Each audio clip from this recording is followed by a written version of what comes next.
le système d'exploitation me redonne les mêmes cases qui avaient été libérées par l'application de la banque. C'est très dangereux si je peux lire à l'intérieur, donc c'est pour ça que le système garantit toujours que les pages qui ne sont pas dans mon espace doivent toujours être mises à 0 avant d'être allouées à un autre programme. Et n'oubliez pas qu'à chaque fois que le programme se ferme, donc quand il est à la fin du mail ou qu'il est tué, toutes les variables qui ont été allouées dynamiquement sont détruites.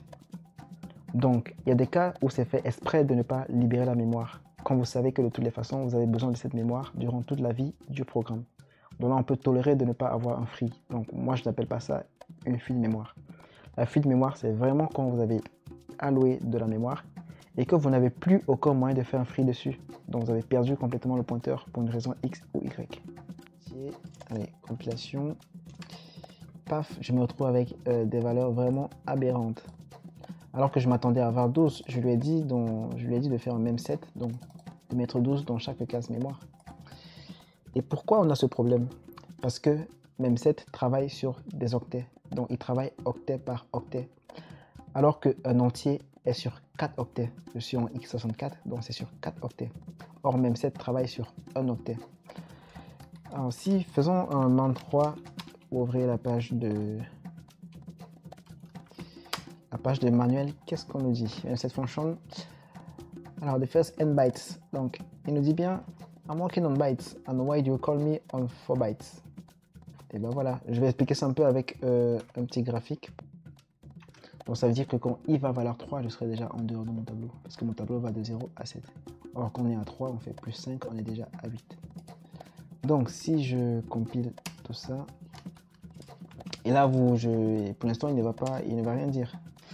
Là, il n'a pas craché. Même si je suis au-delà de mon tableau, il n'a pas craché. Mais au contraire, on se rend compte que la valeur numéro 4 n'est pas bonne. Donc, on a 1. Donc, c'est déjà un premier indice.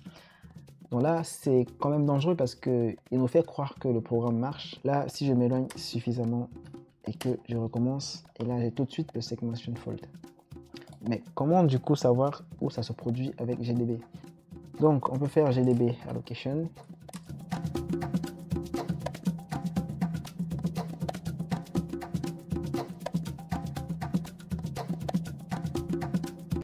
La plupart des gens ont horreur du langage C.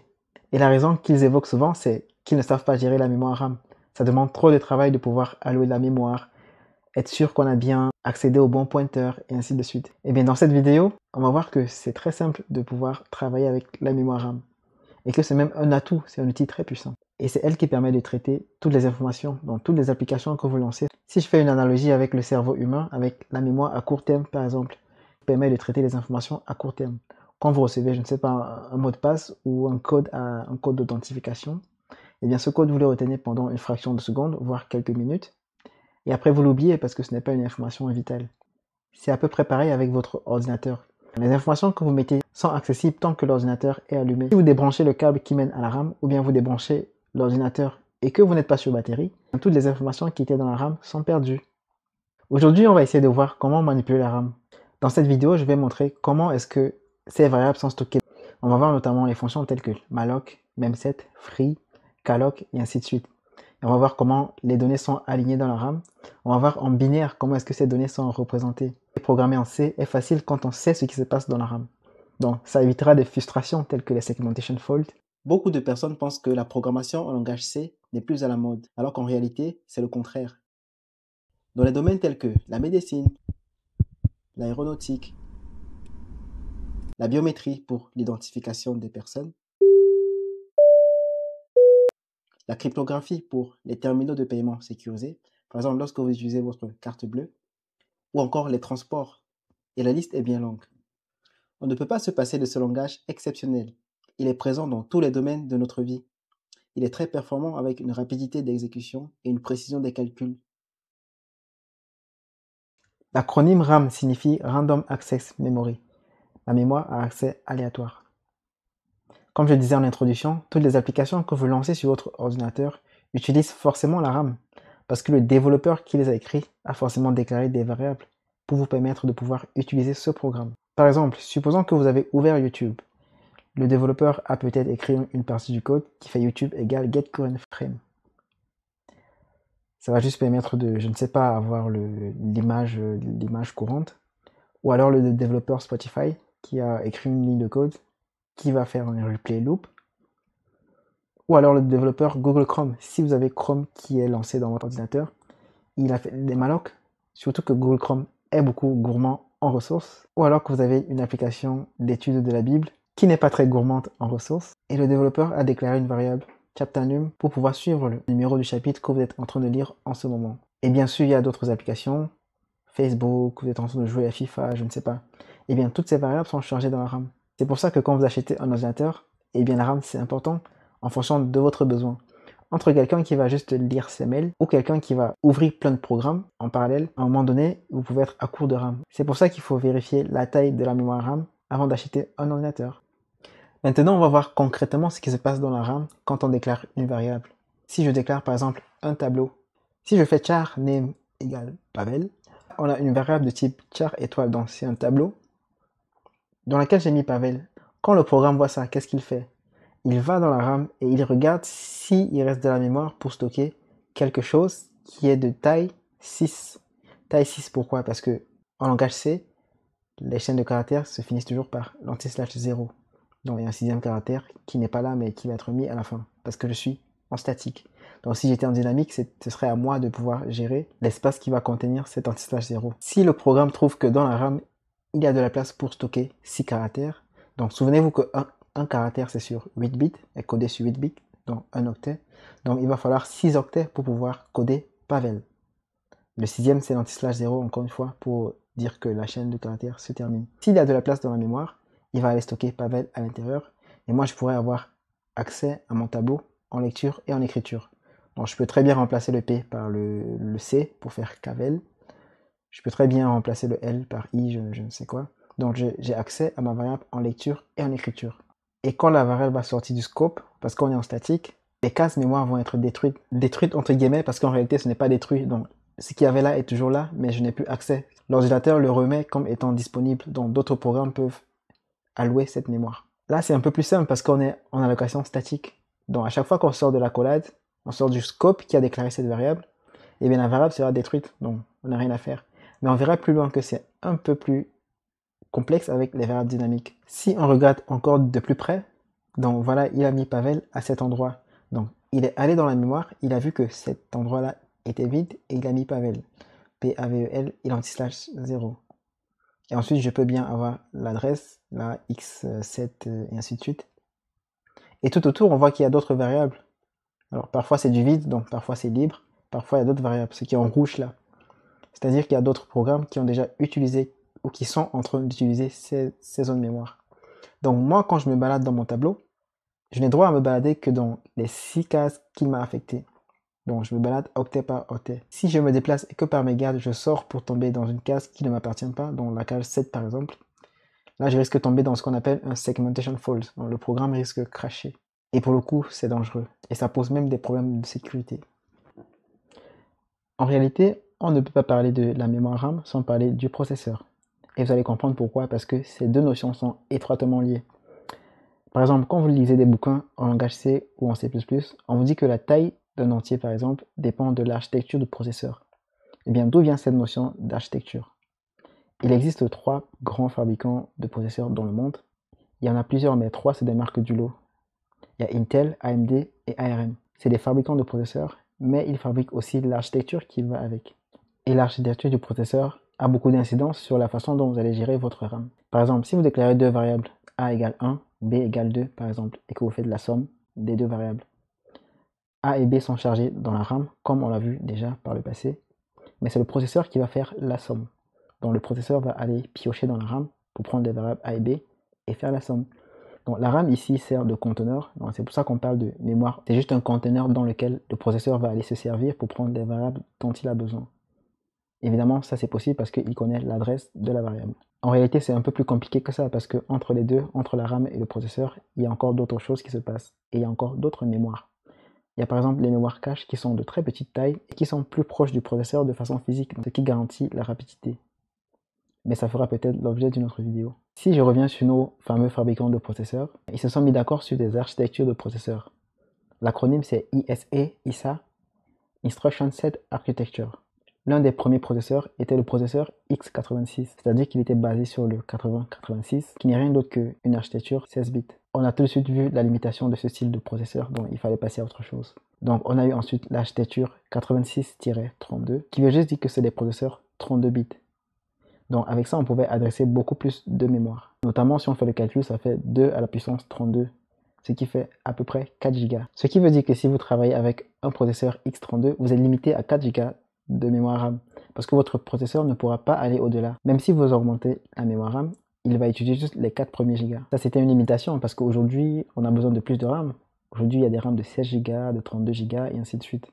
Donc, il fallait passer à autre chose. Juste pour la nomenclature, les processeurs 86-32, sur Linux, on va appeler ça des i386, et sur Windows, ce sera juste des x32. C'est pour ça que quand vous téléchargez une librairie pour votre programme C, ou une application sur Internet, vous allez toujours voir l'architecture. Parfois, c'est du x32. Ça peut aussi être du 86-64. C'est des processeurs qui ont été conçus pour pallier au problème de limitation de mémoire sur les 32 bits. Si on refait le calcul, on peut aller jusqu'à 2 à la puissance 64. Donc là, on parle des milliards de gigas de RAM. Aujourd'hui, on n'a pas encore des mémoires qui font des milliards de gigas.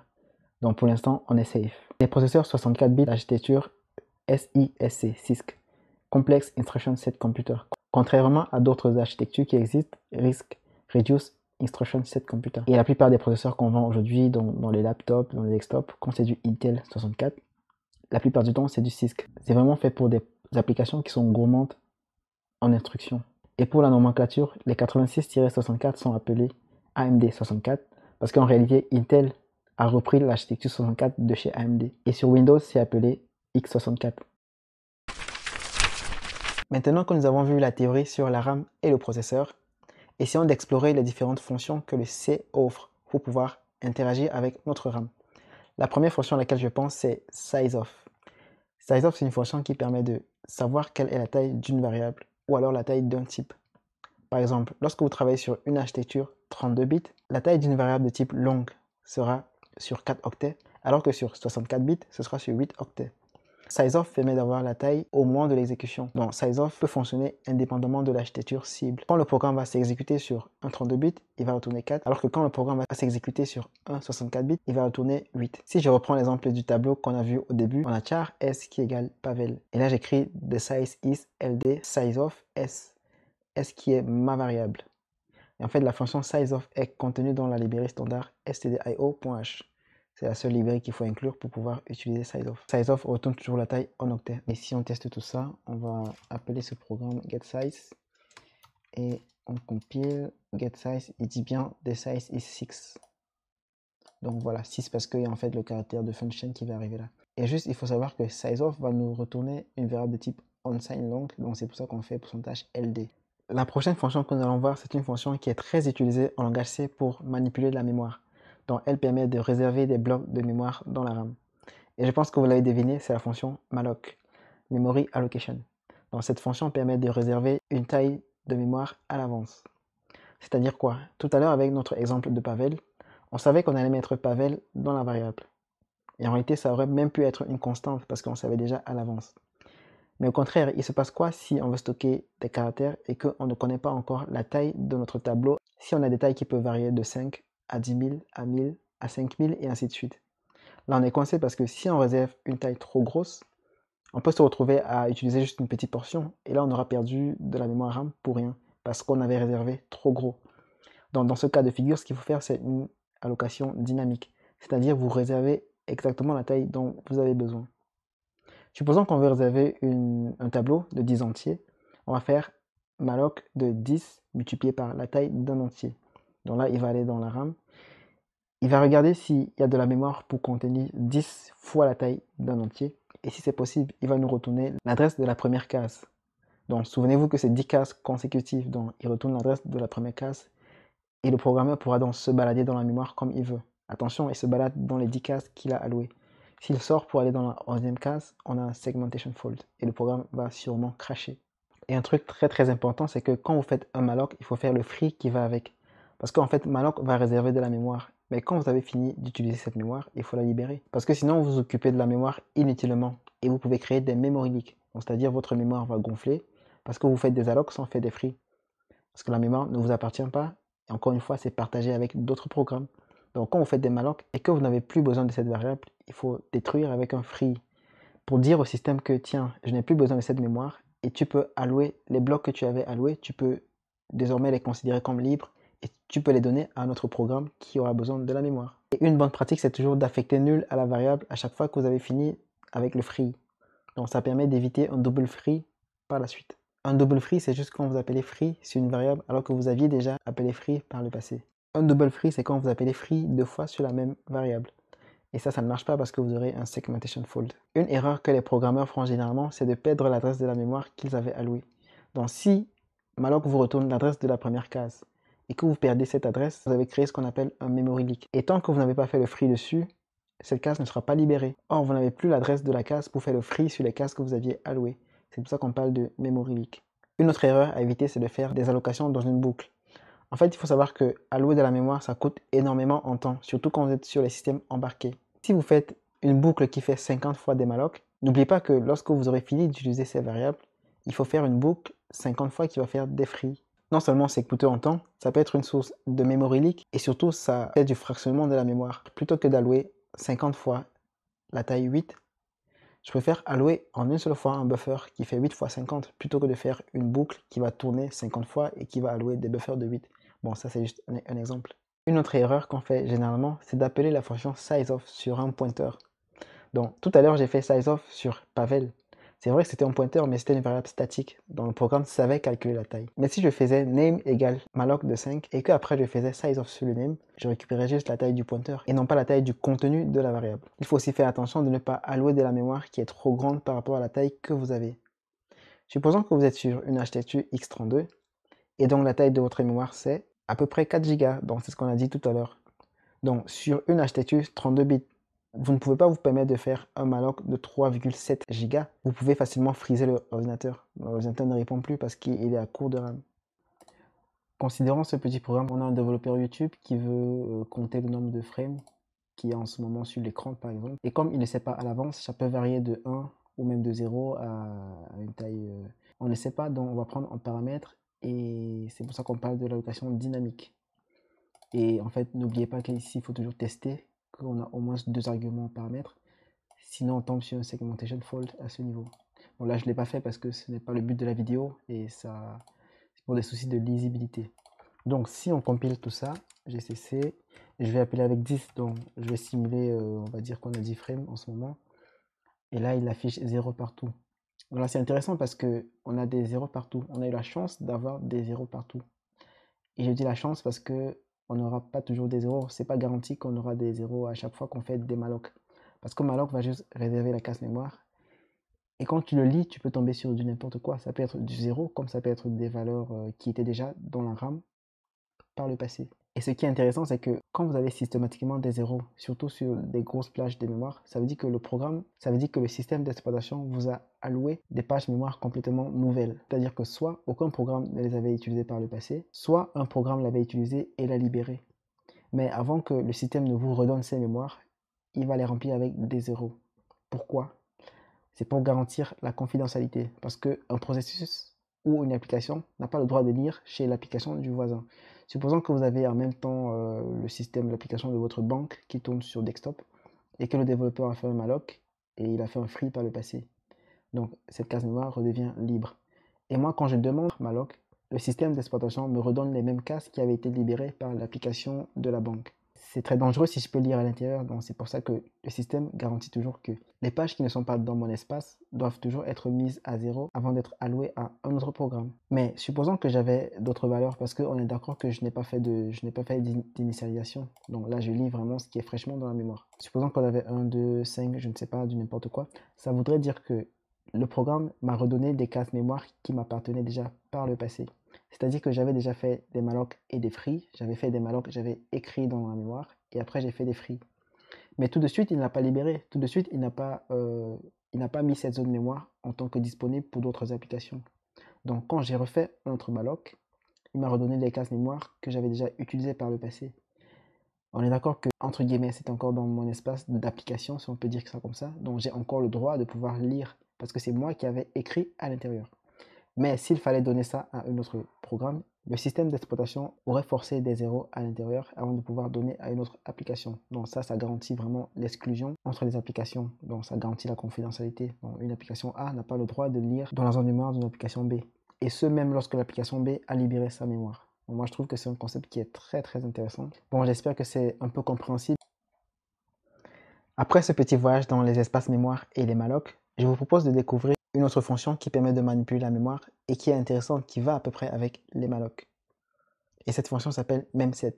En fait, memset, memory set, va juste permettre de remplir les cases mémoire qui nous appartiennent avec une valeur fixe. Supposons que vous avez un tableau de char de taille 8 par exemple et que vous voulez mettre la valeur 12 dans ce tableau. Soit vous faites une boucle qui va parcourir tous les 8 caractères et qui va mettre 12, ou alors soit vous faites simplement appel à la fonction memset. Donc là, si je veux illustrer à peu près memset avec le même exemple, bon, j'ai juste remplacé le type int par char et memset est inclus. La définition c'est dans string.h, donc là il faut inclure string.h et là j'appelle memset. Attention, memset peut travailler sur des variables, sur des pointeurs alloués dynamiquement comme statiquement, donc c'est pas obligé que le pointeur soit dynamique.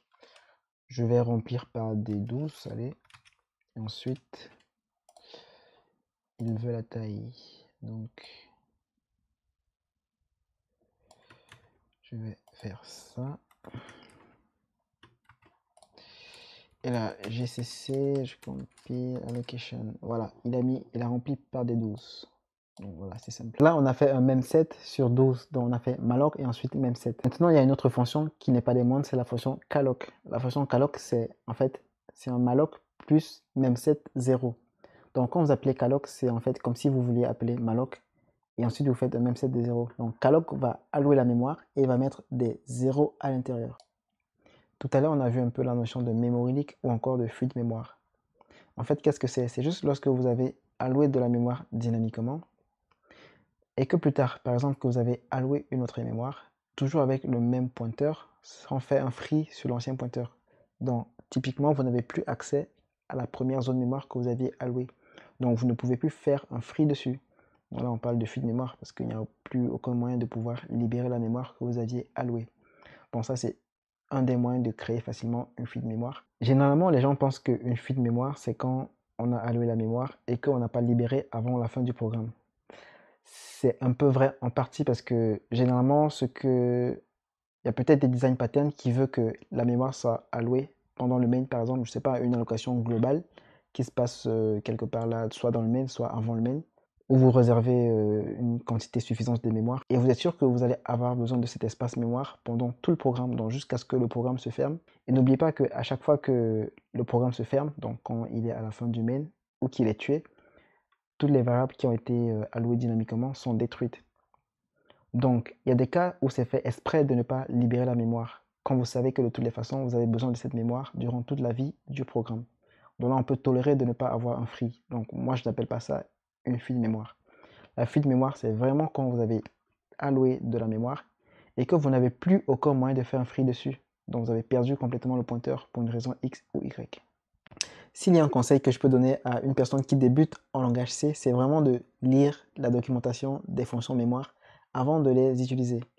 Parce qu'on peut facilement tomber sur des problèmes et c'est vraiment difficile à débugger. Parce que soit votre programme va crasher, soit le programme ne va pas crasher, mais au contraire, il va juste silent. Donc ce sera une erreur silencieuse. Vous allez penser que le programme tourne bien, qu'il utilise bien la mémoire et tout, mais en fait, les résultats que vous avez soit sont des résultats complètement aberrants, ou alors peut-être que le programme derrière alloue beaucoup de mémoire et qu'il ne libère jamais. Je vais prendre un petit exemple avec la fonction memset.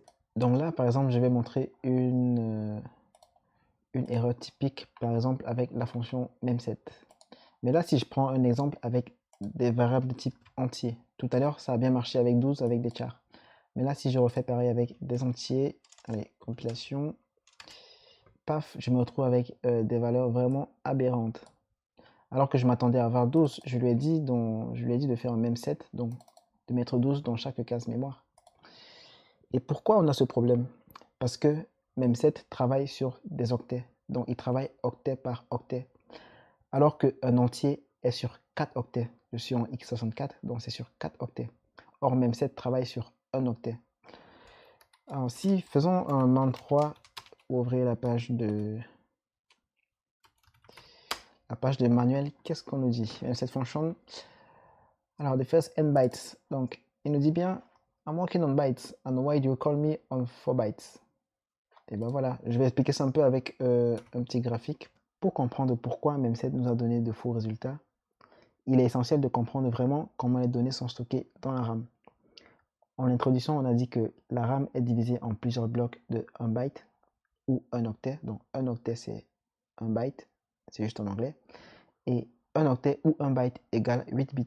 Donc ça veut dire que quand vous ouvrez une case mémoire qui fait 1 octet, en réalité les données qui sont stockées à l'intérieur sont sous forme binaire. Quand vous tapez AZERTY sur votre clavier, ce n'est pas AZERTY A, Z, E et ainsi de suite qui sont dans la RAM, mais c'est la représentation en binaire. Et généralement, ces données sont classées à partir du bit de poids le plus faible au bit le poids le plus fort. Ça peut être aussi l'inverse, du bit de poids le plus fort au bit le poids le plus faible. Et là, on parle de endianness, soit little endian, soit big endian. Mais au niveau de la RAM, ce n'est pas à nous de gérer cela. C'est vraiment quand vous gérez vous-même les bytes ou alors que vous implémentez un protocole de communication ou d'échange des données. C'est là où il faut faire attention si vous travaillez et définir si vous travaillez en big endian ou en little endian. Fin de la parenthèse. Maintenant, supposons que dans notre zone mémoire, on veut mettre le chiffre 3. Eh bien 3, il faut stocker sa représentation en binaire. Si on convertit 3 qui est en décimale en binaire, ça va faire 1 et 1. Parce que 0, c'est du 0 partout. 1, c'est des 0 et ensuite le dernier, c'est 1. 2, c'est 1 et 0. Et ensuite 3, c'est 1 et 1. Donc jusque-là, on est bon, on a la représentation binaire du chiffre 3. Le manuel Memset que nous avons ouvert tout à l'heure nous a dit qu'il travaille sur des bytes, donc sur des octets. C'est-à-dire que le deuxième argument, la constante en deuxième argument que vous avez donné, il va la placer dans chaque octet. Donc avec 3, ça marche bien parce que 3, c'est considéré comme un char. Un char va de 0 à 127. Donc 3, ça rentre bien dans la plage. Donc pour ça, il n'y a pas de problème. Il suffit sur un octet. Mais notre exemple a donné des faux résultats parce qu'on travaille en entier. Donc on était sur 4 octets. Ce qui fait qu'on a 4 bytes dans le byte 1, byte 2 et ainsi de suite. Et chaque octet, encore une fois, est sur 8 bits. Ça veut dire que si on fait Memset sur un tableau qui contient des entiers et qu'on veut placer des 1 à cette adresse, en réalité, ce qu'il va faire, c'est mettre des 1 dans chaque byte de l'entier. Or, c'est pas ce qu'on veut. C'est pour ça qu'on a eu en fait des faux résultats. En fait, ce qu'il va faire, c'est mettre des 1 partout. Donc, il va aller dans le byte 1 qui représente un entier, mettre 1. Le byte 2 qui représente le même entier, mettre 2. Donc là, il a déjà faussé les calculs. Et ainsi de suite jusqu'à la fin. Ce qui fait que quand il va vouloir relire cet entier, il va lire un chiffre tellement aberrant. Il va lire la conversion en binaire de ce truc. Donc, si on convertit ça en binaire, il va lire 16 843 009. Alors que nous, on s'attendait à avoir juste 1, parce qu'on a fait Memset de la constante 1. Les seuls cas où ça peut marcher, c'est quand on met 0, parce que la représentation binaire de 0, c'est du 0 partout, donc là, on n'a pas ce problème. Si vous mettez 0 sur un type qui n'est pas sur un octet, vous pouvez relire le 0. En fait, ça ne veut pas dire que ça marche. Donc, il faut vraiment garder en tête que Memset ne travaille que sur des octets. Il travaille byte par byte. C'est pour ça qu'il est toujours conseillé de pouvoir lire la documentation des fonctions qu'on utilise, notamment quand on manipule la RAM. En fait, ce qui fait le problème, c'est que le langage C, c'est d'ailleurs l'une de ses faiblesses, c'est que il est beaucoup critiqué pour sa sécurité. Donc, les programmeurs doivent vraiment faire attention à la façon dont ils manipulent la RAM. C'est vrai qu'il existe des outils qui permettent de pouvoir débugger le programme pour voir à quel niveau le programme plante. Donc, si vous avez un crash ou un segmentation fault, il y a par exemple GDB qui permet de remonter la pile d'exécution et il va vous dire dans quelle fonction exactement est-ce que le programme a crashé. Et à partir de là, vous pouvez avoir une idée de la ligne exactement où vous avez le problème. Pareil, si vous avez un programme qui consomme beaucoup de ressources en mémoire RAM, ça c'est difficile à voir. Donc, il y a un outil qui s'appelle Valgrind qui permet de détecter si vous avez des fuites mémoire. Donc, si vous avez fait des malloc et que vous n'avez pas fait des free, ça peut être des malloc ou des calloc ou je ne sais pas. Si vous avez appelé une librairie qui a fait un malloc et que vous n'avez pas appelé la fonction de la librairie qui fait le free, c'est des exemples comme ça concrets qui font qu'on a des fuites de mémoire parce qu'on a appelé une fonction, on ne savait pas qu'elle a alloué de la mémoire. Donc, il est toujours conseillé de lancer à minima Valgrind pour pouvoir voir si le programme utilise correctement la mémoire. Donc là, j'ai fait un petit programme pour montrer un peu comment fonctionne GDB. Donc, GDB va permettre de pouvoir remonter la pile d'exécution pour voir où se produit les segmentation fault. Donc là, c'est un programme qui affiche juste les valeurs d'un tableau. Un tableau de taille 8. Donc, si on compile ça, GDB, et là, il donne bien les 8 valeurs. Bon, là, il est à 0 parce que j'ai initialisé à 0 au départ. Maintenant, si je force la création d'un segmentation fault, donc j'accède volontairement à une case mémoire qui ne m'appartient pas. Donc ça veut dire que quand i va valoir 3, je serai déjà en dehors de mon tableau, parce que mon tableau va de 0 à 7. Or, quand on est à 3, on fait plus 5, on est déjà à 8. Donc si je compile tout ça, et là, pour l'instant, il ne va rien dire. Là, il n'a pas craché. Même si je suis au-delà de mon tableau, il n'a pas craché. Mais au contraire, on se rend compte que la valeur numéro 4 n'est pas bonne. Donc on a 1. Donc c'est déjà un premier indice. Donc là, c'est quand même dangereux parce qu'il nous fait croire que le programme marche. Si je ne suis pas prudent et minutieux, je vais dire que mon programme marche et tout bénef. Alors qu'en fait, je suis en train d'accéder à des zones mémoire qui ne m'appartiennent pas. Et ça, c'est très dangereux. Donc déjà, pourquoi il n'a pas produit de segmentation fault là? C'est parce que probablement quand je fais plus 5 ce n'est pas beaucoup. Donc par chance, je suis retombé sur des zones mémoire qui m'appartiennent, donc auxquelles j'ai encore accès. Parce qu'en réalité, ce programme n'est pas juste constitué de ça. Parce que même avant d'appeler le main, il y a la stack qui s'initialise avec des variables. Donc si ça se trouve, je suis encore dans des zones mémoire qui m'appartiennent. Parce que plus 5, ce n'est pas beaucoup. On est même on est en delà de 1 octet là. Donc pour l'instant, il n'a pas craché. Donc si je veux vraiment forcer un segmentation fault, il faut que j'aille vraiment très loin dans la mémoire. Donc là, je vais m'écarter de 5 kg par exemple. Après, c'est parce que là, je suis sur un système, un grand système qui a beaucoup de RAM et ainsi de suite. Mais généralement, sur d'autres systèmes, les systèmes embarqués par exemple, lorsque vous vous éloignez juste même de 1 octet, là, vous pouvez avoir des problèmes. Vous pouvez avoir directement le segmentation fault. Donc là, si je m'éloigne suffisamment et que je recommence, et là, j'ai tout de suite le segmentation fault. Mais comment du coup savoir où ça se produit avec GDB? Pour l'instant, le code il est tout simple, mais supposons qu'il est très grand et que voilà, il faut débugger ça. Ça peut prendre des heures et voire même des jours. Donc, on peut faire GDB allocation. Voilà. Et après, on fait run. Bon, si vous avez des arguments, vous pouvez ajouter des arguments après. Mais ma fonction ne prend pas. Mon binaire ne prend pas d'argument. Donc, je fais run. Et il me dit, tiens, j'ai reçu un signal 6F, c'est-à-dire segmentation fault, dans la fonction printFrame. Donc là, il me dit exactement dans quelle fonction ça se passe. Donc, et là, je reviens dans mon code, je recherche la fonction printFrame. Et là, j'essaie de voir. Donc, j'ai réduit un peu le champ de recherche. Si on avait 100 fonctions, il me dit exactement dans quelle fonction est-ce que le segfault s'est produit. Parfois, il peut nous dire que ça se produit dans des fonctions de la libc. Par exemple, s'il avait mis, je sais pas, même copie ici, il faut faire up pour revoir, pour remonter jusqu'à avoir des fonctions qui nous intéressent, quoi, des fonctions à nous. Donc, on fait des hop jusqu'à ce qu'on revienne aux fonctions que nous-mêmes nous avons écrites. Donc voilà, GDB, c'est vraiment un outil qui est pratique pour pouvoir détecter ce genre de choses. Donc là, j'ai fait un autre exemple. C'est juste que j'ai remplacé la location statique qui était là par un calloc. Donc là, on est maintenant en allocation dynamique. Et je suis toujours resté à plus 5. Là, on va voir que avec Valgrind, c'est beaucoup plus, il est beaucoup plus robuste parce que il va détecter que je suis hors de ma zone, de la zone de mon tableau. Et il va également détecter qu'il me manque un free. Donc là, j'ai deux problèmes.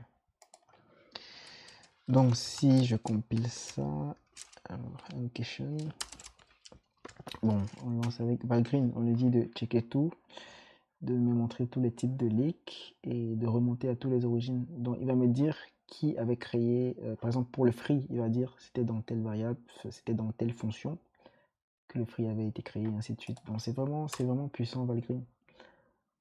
Et voilà, il a fini. Bon, là, il a fini un peu plus rapidement parce que mon code, c'est un petit code, hein. Alors, donc, le leak summary, il me dit j'ai perdu 8 octets, un bloc de 8 octets. Pourquoi? Parce que si vous vous souvenez, j'ai déclaré ici nbframe égale 8. Or, un octet, c'est 8 bits. Un char pèse un octet. Donc, il me dit que j'ai définitivement perdu ça parce que bah, je n'ai pas fait le free qui va avec. Donc, ça, il a vu. En fait, le but de Valgrind, c'est vraiment qu'il y ait des zéros partout. Donc, tant qu'on n'avait pas des zéros partout, sachez qu'il y a des problèmes. Et après, il a vu une autre erreur. C'est quoi? Dans print frames, il me dit que dans print frames, j'ai fait une lecture de taille. J'ai lu un octet, donc invalide. Donc là, il a vu que j'avais lu un octet invalide, quoi. Non, un char qui était invalide parce que j'étais déjà hors de mon tableau. Et donc là, il parle du calloc qui n'a pas de free. Donc il dit j'ai fait un calloc et j'ai pas fait de free qui va avec. Bon, c'est pour ça qu'en fait il a mis ici 8 byte loss. En fait, comment fonctionne Valgrind? Valgrind, il va juste remplacer toutes les fonctions de la libc par ses propres fonctions à lui pour pouvoir traquer tout ce que vous faites. Donc quand je fais calloc ici, il va remplacer, Valgrind va remplacer par son propre calloc. C'est un custom calloc qu'il a modifié pour pouvoir suivre la pile des appels. Donc c'est pour ça qu'il sait que j'ai fait un calloc et que je n'ai pas fait de free. Donc on va essayer de corriger tout ça. Free, bon, dans les...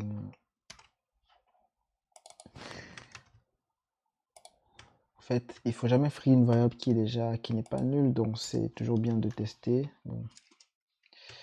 Bon, là je sais que c'est pas nul, mais c'est toujours bien de pouvoir tester. Voilà. Et après c'est toujours bien de affecter nul. Comme ça, on est sûr que si on le relie après ou que si on veut le refree, il ne va pas marcher. Et donc ici, je enlève ça. GCC. Alors, je suis en majuscule.